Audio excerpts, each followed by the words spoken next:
여러분 열왕기의 상은 스토리가 굉장히 분명합니다. 스토리도 분명하고 등장 인물도 굉장히 정확합니다. 그런데 혹시 못 받으신 분 손 들어주시면 네, 다 받으셨습니까? 네.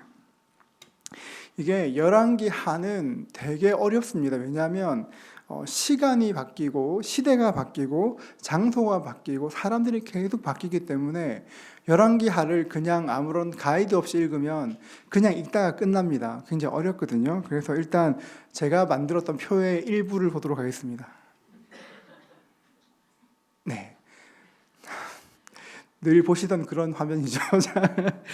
여러분, 이제 열왕기 하는 두 부분으로 나눌 수 있습니다. 그러니까 1장부터 17장까지는 분열 왕국입니다. 분열 왕국이라는 말은 17장까지는 이스라엘과 북이스라엘과 남유다의 역사가 공존하고 있다 하는 것이고, 17장에서 지금 우리가 말씀 읽은 것처럼 17장 22절, 23절처럼 보면 여호와께서 그의 종 모든 선지자를 통해 하신 말씀대로 드디어 쫓아내신지라. 그래서 쫓겨났습니다. 그래서 17장에서 보면 이스라엘이 이렇게 아수르로 포로되어 가게 됩니다. 그래서 18장부터는 마지막 장까지는 잔존왕국이라 그래 다시금 유다의 역사만 기록되게 됩니다. 역사를 길게 보면 이렇습니다.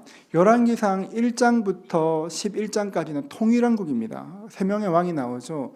누굴까요? 세 명의 왕, 사울, 다윗, 솔로몬. 그렇죠. 그런 뒤에 11장에서 나라가 나누어집니다. 그래서 여로보암과 르호보암, 북이스라엘과 남유다로 나누어지고, 이게 아합이 죽고 나서 열왕기 하로 넘어옵니다.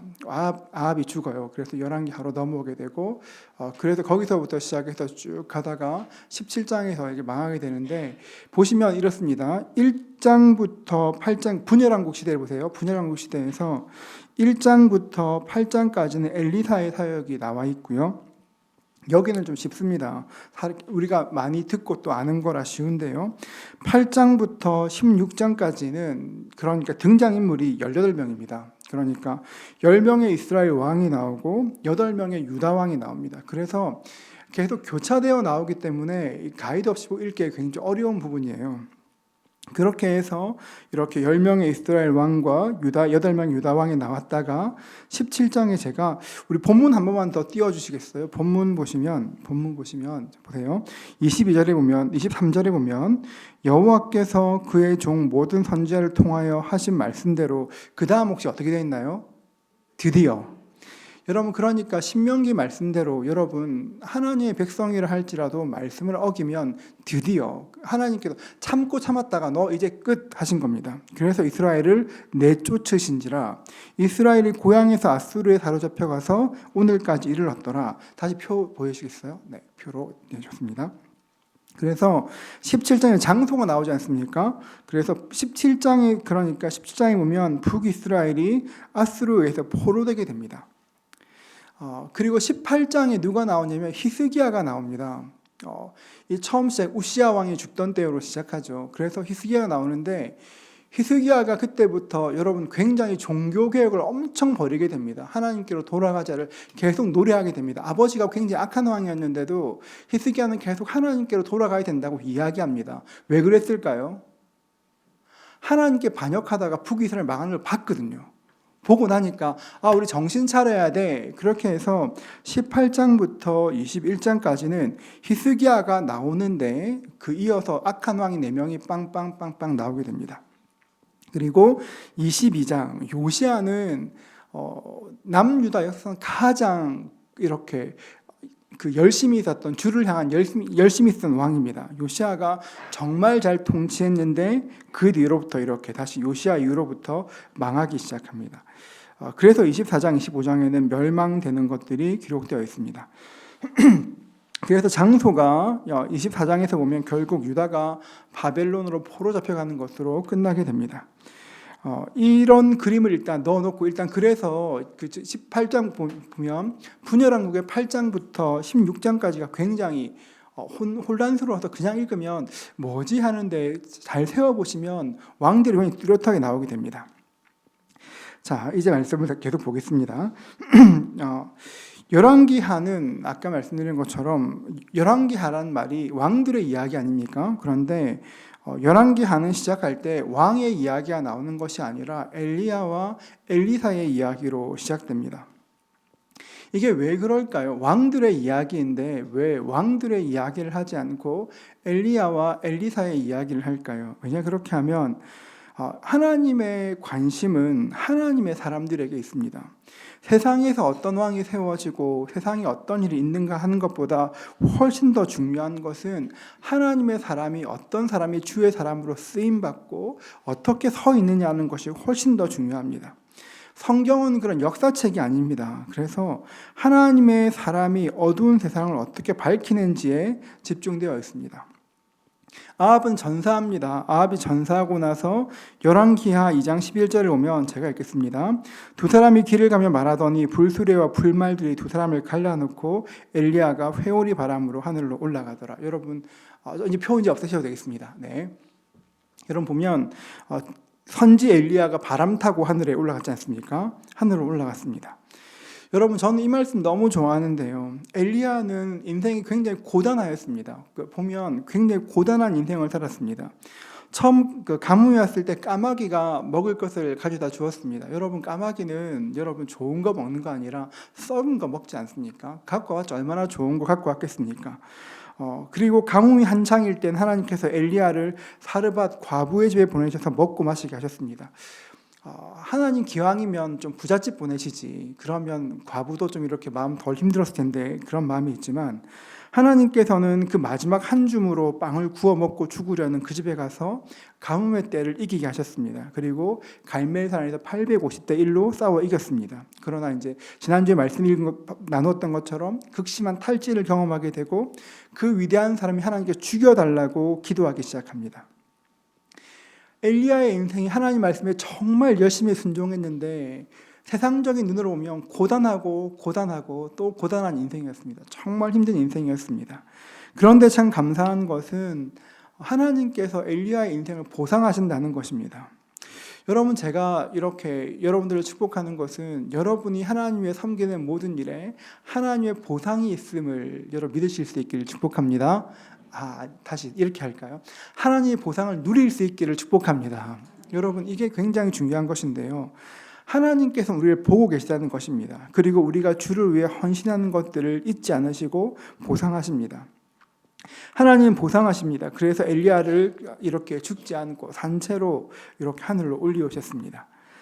엘리야가 승천하기 전까지 엘리사와 동행하게 되는데요. 엘리야가 승천할 때 간절히 구합니다. 열왕기하 2장 9절인데요. 건너매 엘리야가 엘리사에게 이르되 나를 내게서 데려감을 당하기 전에 내가 내게 어떻게 할지를 구하라. 엘리사가 이르되 당신의 성령이 하시는 역사가 갑절이나 있게 하소서 하는지라. 저는 이 기도 너무 좋아합니다. 저 진짜 이 기도 오래 했습니다. 갑절의 영감을 주시옵소서. 여러분 왜 갑절의 영감을 달라고 기도했을까요? 엘리사가 왜 엘리야의 갑절의 영감을 구했을까요? 갑절이라는 것이 상징하는 것이 있는데 갑절은 이렇게 장자의 몫을 상징하는 것입니다. 장자. 그러니까 엘리사가 갑절의 은혜를 달라는 것은 자신의 영적 장자로 영적 권위를 달라는 그런 이야기입니다. 왜 영적 권위를 계승해야 했을까요? 왜 갑절의 은혜가 필요했을까요? 정말 보면 엘리사는 엘리야의 갑절의 일들을 하게 됩니다. 그리고 예수께서 하시는 많은 일들의 예표를 하게 됩니다. 예를 들면 물을 바꾸기도 하고 죽은 사람을 살리기도 하고 수많은 기적들을 행하게 됩니다. 여러분 그러면 왜 엘리사가 갑절의 영감을 구했는가? 그것은 당시 사회가 너무 악했기 때문에 그렇습니다. 엘리야가 겪었던 아합 시대도 무척 어두웠지만 앞으로 엘리사가 살아갈 그런 시간은 훨씬 더 악했기 때문에 갑절의 은혜가 필요했던 것입니다. 두 번째로 하나님 말씀의 권위가 땅에 떨어졌기 때문에 그렇습니다. 열왕기하 2장 16절과 17절에 보면 그렇습니다. 이 말씀은 어떤 말씀이냐면 엘리야가 하늘로 올라간 뒤로부터 엘리사가 이렇게 엘리사에게 선지학교에서 와서 이야기합니다. 혹시나 하나님께서 엘리야를 어느 산에 던지셨을까, 골짜기에 던지실까 하나니 좀 찾도록 해달라고 이야기합니다. 제가 성경을 읽어드리겠습니다. 열왕기상 16절인데요. 그에게 이르되 당신의 종들에게 용감한 사람 50명이 있으니, 용감한 사람은 군인을 말하는 것입니다. 여러분, 그런데 이게 왜 시대가 타락한 하나님의 말씀이 땅에 떨어진 증거냐, 그렇게 하면 하나님께서 이스라엘에게 명하신 것이 뭐냐면 군사를 많이 두지 말라고 했습니다. 군대를 많이 두어서 군대를 의지하는 것이 아니라 하나님만 의지하라고 했는데, 시대가 얼마나 악한지 선지학교에도 군사가 50명쯤 있을 만큼 그럴 정도였습니다. 하나님 말씀의 권위가 땅에 떨어져 있었습니다. 그게 또 어떤 게 등장하냐면 열왕기하 1장 13절과 14절인데요. 제가 읽겠습니다. 엘리야가 거기서 베델로 올라가더니 그가 길에서 올라갈 때에 작은 아이들이 성읍에서 나와서 그를 조롱하여 이르되 대머리에 올라가라 대머리에 올라가라 하는지라. 엘리사가 뒤로 돌이켜 그들을 보고 여호와 이름으로 저주하매 곧 숲풀에서 암콤 둘이 나와서 아이들 중 42명을 찢었더라. 여러분, 굉장히 쪼잔해 보이지 않습니까? 애들이 좀 놀렸다고 이렇게 곰이 나와서 찢는 거 굉장히 쪼잔해 보이고 이상해 보입니다. 그런데 이게 굉장히 상징적인 그 당시 사회의 영적인 분위기를 보여주는 것입니다.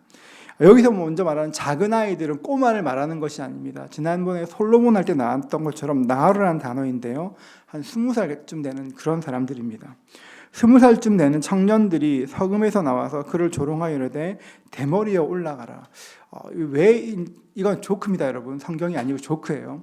어느 목사님이, 조용기 목사님이 이렇게 하시더라고요. 왜 이렇게 이 아이들이 해를 당했나? 대머리를 놀려서 그렇다고 이렇게 하셨는데요. 대머리에 올라가라. 근데 이게 왜 그게 나쁜 말이냐, 그렇게 하면 그 당시에 선지자들이 머리가 이렇게 밀었습니다. 삭발했습니다. 그래서 많은 선지자들이 대머리 민머리였습니다. 그래서 대머리에 올라가라는 말은 야, 너도 너희 선생님처럼 하늘로 올라가 하는 그 이야기입니다. 그러니까 그 시대가 그만큼 하나님의 말씀을 조롱하는 시대였기 때문에 암콤이 나와서 아이들 중에 42명, 청년들 42명을 죽인 것입니다. 여러분, 시대가 악할수록 기억해야 될 것, 하나님의 은혜가 더욱더 필요하다는 것입니다. 우리가 지금 이 시대를 살아갈 때에도 꼭 필요한 것이 있다면 하나님이 주시는 영권이 있어야 합니다. 왜냐하면 지금 이 시대가 훨씬 더 악하기 때문에 그렇습니다. 이전 어느 때보다 악하기 때문에 그런 영권이 필요하기 때문에 그렇습니다. 그렇게 해서 열왕기의 처음 내용을 이렇게 엘리야와 엘리사의 이야기로 한 다음에 이렇게 쭉 진행됩니다. 표를 보시면요, 여러분. 자, 표를 보시면 북이스라엘 왕조가 있습니다. 이스라엘 북왕국이라고 되어 있죠. 보면 처음에 제일 첫 줄에 여로보암이 있습니다. 여로보암이 있고 그리고 나답이 있고 바하사가 있는데 바하사 앞에 별이 있어요, 그렇죠? 보이세요, 별? 그럼 이거는 보면 모반으로 이렇게 쿠데타로 정권을 탈취한 겁니다. 여로보암의 아들이 나답입니다. 그런데 나답이 2년 동안 통치하다가 바하사에 의해서 이렇게 쿠데타로 이렇게 왕위를 뺏기게 됩니다. 그런 뒤에 바하사가 24년 동안 왕노릇하다가 그 아들 엘라가 왕이 되었습니다. 그런데 엘라가 이렇게 2년 만에 제2 2년 만에 쿠데타를 당해서 이렇게 죽게 됩니다. 그 다음 왕이 누구입니까? 시므리죠. 시므리는 딱 7일 동안만 다스렸습니다. 딱 7일 동안 다스렸는데 얼마나 악했냐, 그렇게 하면 딱 7일 동안 다스리면서 바하사의 집과 바하사의 친구까지 다 죽였습니다. 그리고 나서 이게 사람들이 처음에 몰랐습니다. 그래서 시므리의 반란 소식이 전해질 때 북이스라엘 군대가 반기를 들었고 결국 시므리는 왕궁에서, 불타는 왕궁에서 자결하게 됩니다. 이때 백성의 절반이 디브니를 따르고 또 절반 오므리를 따르는데 이렇게 북이스라엘 내전이 일어납니다. 그 내전 가운데 누가 이기냐면 오므리가 이깁니다. 굉장히 이름이 익숙하지 않아요. 오므리가 이깁니다. 그런데 오므리의 아들이 누굽니까? 그 다음 누구예요? 아합입니다. 아합이 다스렸고 그 다음 아하시아, 요람까지 그렇게 이어졌다가 예후가 다시금 반역을 일으킵니다. 여러분, 예후라는 사람이 굉장히 재밌는 사람인데요. 사실 북이스라엘에서 하나님께서 기뻐하시는 유일한 왕이 될 뻔했던 사람이 예후입니다. 왜냐하면 예후는 하나님께서 명령하신 것을 너무너무 잘 지켰습니다. 그러니까 하나님께서 예후에게 그 엘리사가 예후에게 기름 부으면서 이렇게 여우람을 죽이라 했을 때 기꺼이 죽였고, 그와 동시에 바알과 아세라 선지자까지 다 죽였습니다. 하나님께서 그 유일하게 북이스라엘을 축복하시는 게 나오는데, 예후에게 축복하셔서 4대 동안 왕이 이어질 수 있도록 약속하십니다. 그런데 보면 열왕기하 10장 31절은 이렇게 말하는데요. 그러나 예후가 전심으로 이스라엘 하나님 여호와의 율법을 지켜 행하지 아니하며 여로보암이 이스라엘에 범죄하게 한 그 죄에서 떠나지 아니하느니라. 예후가 처음 말씀을 잘 들었는데 그 우상 숭배에서 떠나지 않았습니다. 만약 진짜 예후가 주님을 끝까지 따랐다면 유일한 좋은 왕이 될 뻔했는데, 안타깝게도 예후는 그런 삶을 살다가 죽었습니다. 그래서 예후, 여호아스, 요아스 다음에 보면 여로보암 2세가 있습니다. 여러분 보이세요? 찾으셨어요, 여러분? 여로보암 2세가 여러분 북이스라엘에서 가장 전성기, 그러니까 아합과 여로보암 2세가 가장 전성기를 연 왕인데요. 여로보암 2세가 엄청나게 정치를 잘합니다.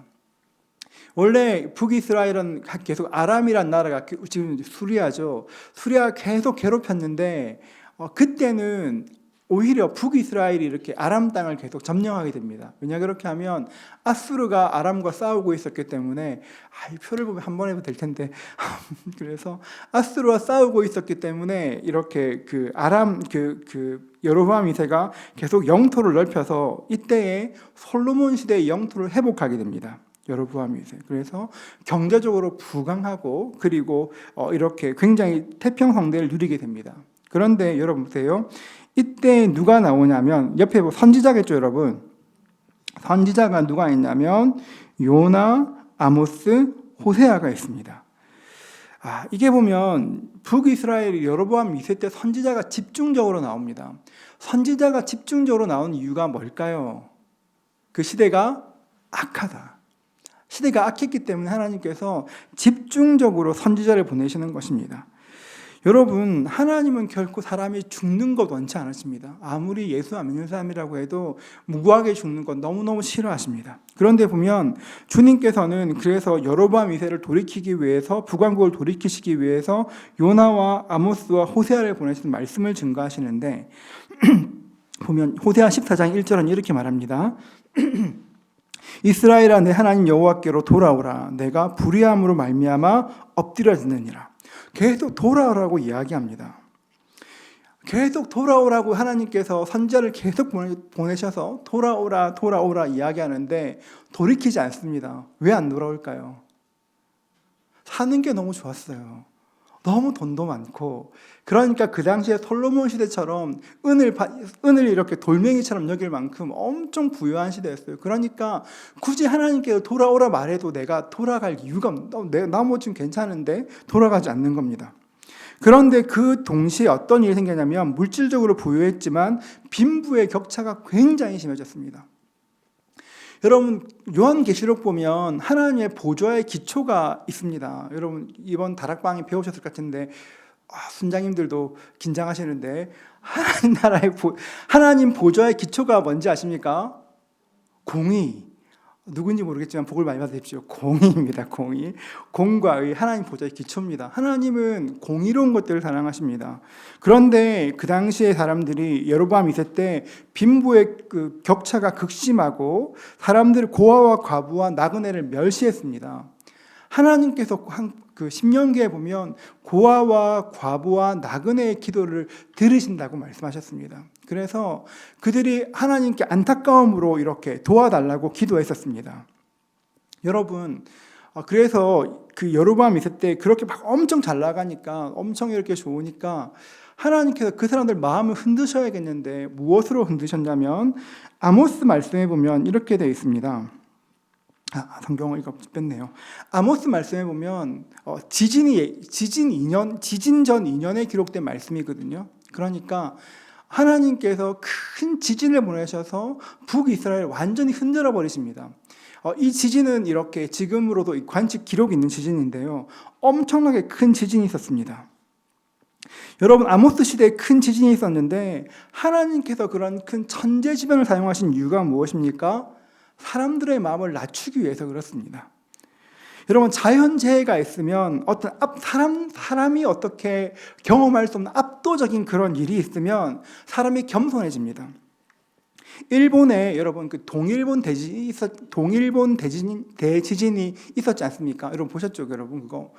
여러분 그때 놀라운 일이 그 대지진 다음 해에 교회로 오는 새가족 비율이 일시적이지만 35%가 확 늘었습니다.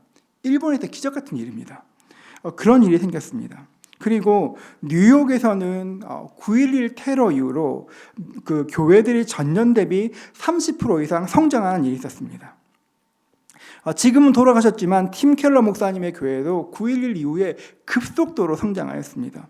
9.11이라는 그런 엄청난 일을 겪으면서 뉴요커들이 하나님의 뜻을 알기 위해서 나왔습니다. 그래서 여러분, 지금 뉴욕은 굉장히 이렇게 오히려 복음이 확장된 도시가 되었습니다. 이 말씀이 여러분 요한계시록에 그대로 적용되는데요. 요한계시록에 보면 수많은 재앙들이 기록되어 있습니다. 하나님께서 우리 그 인생들 가운데 그런 재앙을 주시고 이런 큰 일을 주시는 이유가 무엇입니까? 완악한 마음을 깨뜨리고 복음이 그 마음에 들어가게 하기 위해서 재앙을 일으키는 것입니다. 좋을 때, 경제적으로 좋을 때, 근심 없을 때 깨어있지 않으면 마음이 완악해지고 복음에 무감각하거나 대적하기 때문에 복음으로 살게 하기 위해서 높아진 것들을 이렇게 깎아내셔서 복음이 들어가야 되기 때문에 주님께서 그런 큰 지진들 같은 것들 자연재해 쓰시는 것입니다. 여로보암 2세가 그랬습니다. 여러분 우리가 기억해야 될 것이 있는데, 여러분의 갑자기 어느 날 갑자기 말씀이 너무 잘 들리는 겁니다. 설교 말씀을 들으면 막 말씀이 막 다 내 말씀 같고, 성경을 읽으면 졸아야 되는데 막 번쩍번쩍 눈이 빛나고, 여러분 그런 때는 어떤 때일까요? 그때가 엎드려 기도해야 될 때입니다. 하나님 지금 저에게 어떤 일 하시려고 그렇게 하시는 건가요? 지금 제가 어떤 말씀을 들어야 하나요? 엎드려 기도해야 될 때가 그때인 것입니다. 하나님께서 그런 지진을 통해서 사람들의 마음을 낮추시고 겸손케 하셨습니다. 그래서 여로보암 2세가 지나가고 스가랴 시대가 되었습니다. 그래서 스가랴는 이렇게 일찍 죽게 됩니다. 이게 되게 좀 이상한 일인데요. 여로보암 2세가 엄청나게 이렇게 큰 권력을 누렸는데 그 아들 스가랴가 딱 6살 동안 통치하다가 평민인 살룸에게 이렇게 맞아 죽게 됩니다. 그래서 이렇게 근데 맞아 죽게 되는데, 이 일이 사실 어디 나오냐 그렇게 하면 아모스 말씀에 그 일이 기록되어 있습니다. 너무너무 신기한 일인데 그렇습니다. 그래서 보면 북이스라엘은 스가랴부터는 왕조라 할 것 없이 쭉 왕들이 계속 반복되어서 나아갑니다. 그래서 살룸 이후에 므나헴과 브가히야가 통치했었고 배가 호세아로 나라가 끝나게 됩니다. 그렇게 북이스라엘이 끝났습니다. 끝난 뒤에 이제 북이스라엘 망했습니다. 그런 뒤에 옆에를 딱 보시면 BC 722년 아수르의 멸망 720년 딱 옆에 보면 유다의 왕이 누굽니까? 히스기야. 그렇죠. 히스기야가 지혜로웠습니다. 처음에 말씀드렸던 것처럼 북이스라엘 죄 때문에 망했구나 알고 난 뒤에 힘을 다해서 하나님께 기도합니다. 그래서 히스기야가 이렇게 종교개혁을 일으키고 하나님의 큰 은혜를 받게 됩니다. 히스기야는 그랬습니다. 하나님께 전심으로 기도했고 하나님께서 친히 아수르 군사 18만 5천 명을 하룻밤에 멸하셨습니다. 그래서 큰 명성을 얻게 됩니다. 그뿐 아니라 말년의 병으로 죽게 되었을 때 하나님께 기도함으로 15년의 인생을 더 연장 만든 복을 누리게 됩니다. 여러분, 그런데 이제 그게 어려운 것 같아요. 성경에서 가장 어려운 것 중에 하나인데, 이렇게 히스기야가 15년 연장받고 낳은 아들이 므낫세거든요. 므낫세가 이스라엘 남유다에서 가장 악한 왕이었습니다. 므낫세가 보면, 므낫세를 보세요. 므낫세 때 이렇게 옆에 선자들을 쭉 보시면 나오는데, 여기 있는 보면 므낫세 때 이렇게 그 여러 선자들이 쭉 나오게 되는데, 그 당시 그 선자 중에 하나가 이렇게 그 이사야가 있거든요. 이사야를 톱으로 잘라 죽이는 일까지 하게 됩니다. 굉장히 악한 일을 하게 되죠. 그래서 여러분, 이게 그 므낫세가 너무너무 악한 왕인데 사람들이 역사에서 이렇게 말하는 겁니다. 왜 그렇게 므낫세는 그렇게 살았을까? 왜 그랬을까? 여러분, 왜 그랬을까요? 너무 귀한 아들이라 그랬을까요? 진짜 그랬을지도 모르겠습니다. 너무 귀한 아들이다 보니까, 죽었다가 살아나서 받은 아들이다 보니까, 그 아들 너무 사랑하다 보니까 아들에게 하나님 말씀을 가르치는 것보다 그냥 그 아들 원하는 대로 살다 보니까 아들이 그런 아들이 되었습니다. 므낫세는 어떻게 했냐 그렇게 하면, 므낫세는 아버지가 성전을 정화하고 청결케 했는데, 므낫세는 성전을 회파했을 뿐 아니라 성전 가운데 1월 성신의 우상을 세우고 단을 만들고 성전 안에 바알과 아사레를 섬깁니다. 그런데 므낫세가 진짜 또 그런 건 가장 악한 왕인데 가장 오래 다스립니다. 55년 동안 다스리게 됩니다. 결국 아수르의 침입으로 쇠사슬에 결박되어서 바벨론으로 끌려가게 되는데요. 므낫세는 회개했을까요?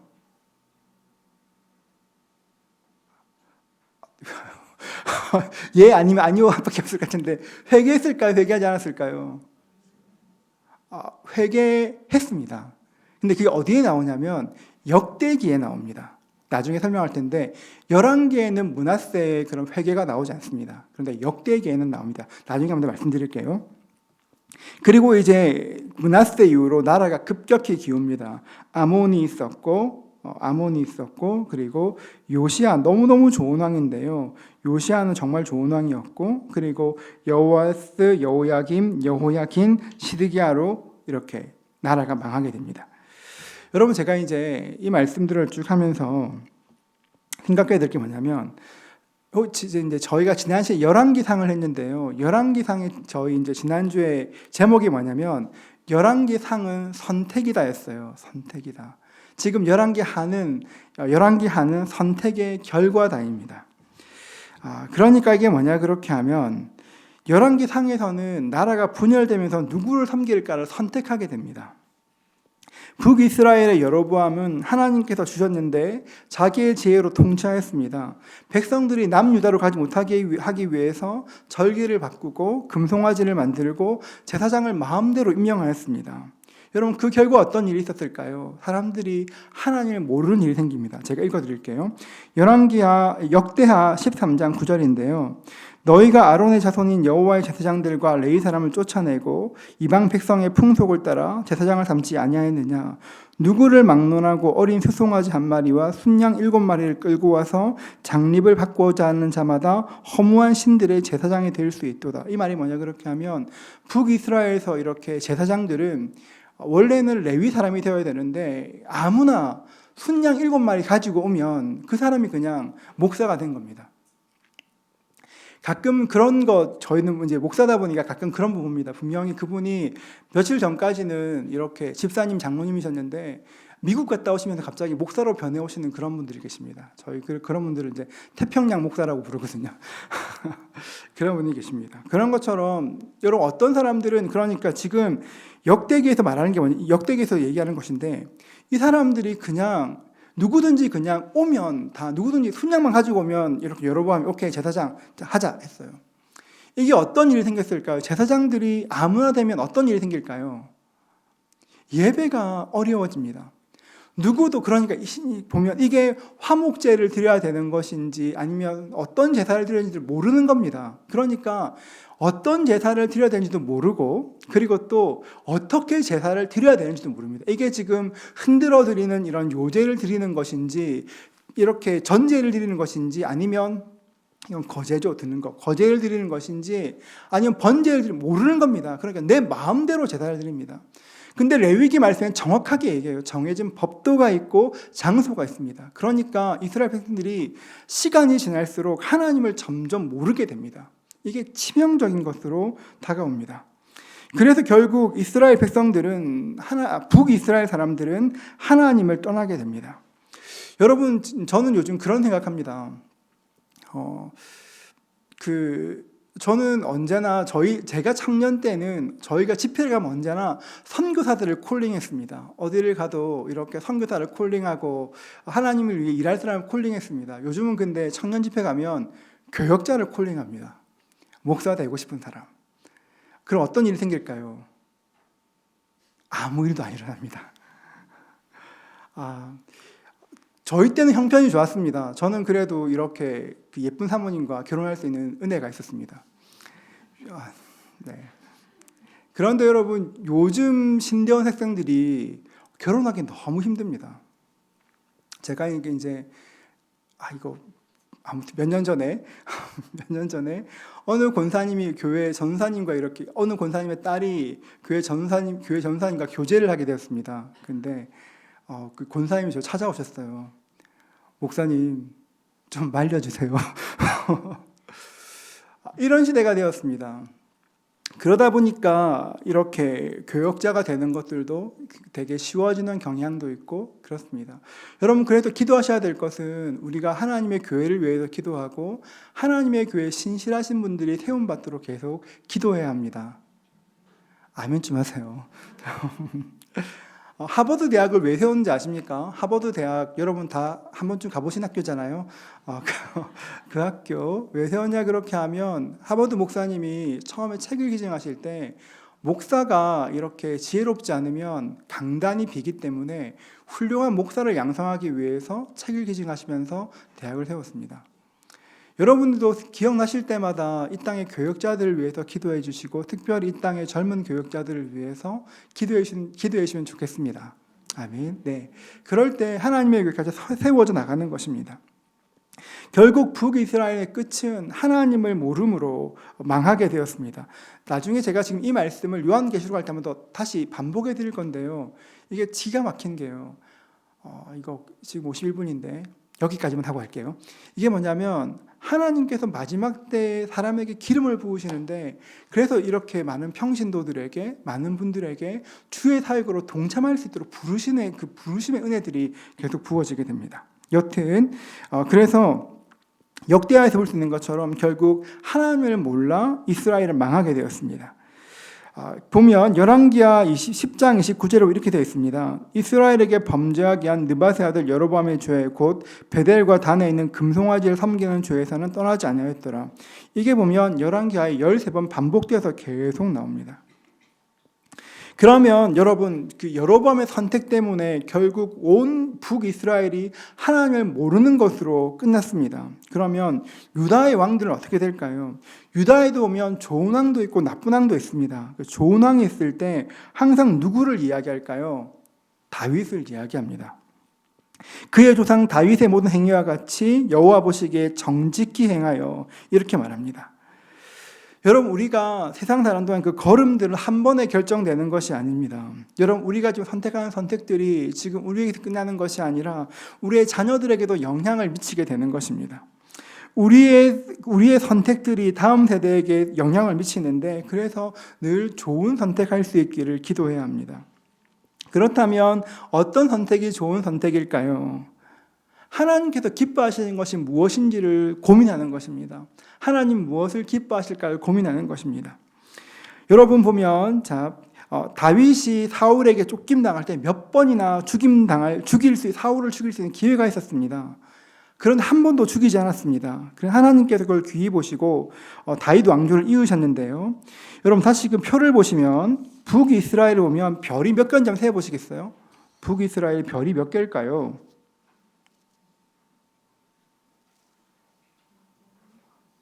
9개죠. 그러니까 9번의 왕조가 바뀐 겁니다. 20명의 왕으로 9번의 왕조가 바뀌었습니다. 그러면 남유다의 별이 몇 개인가요?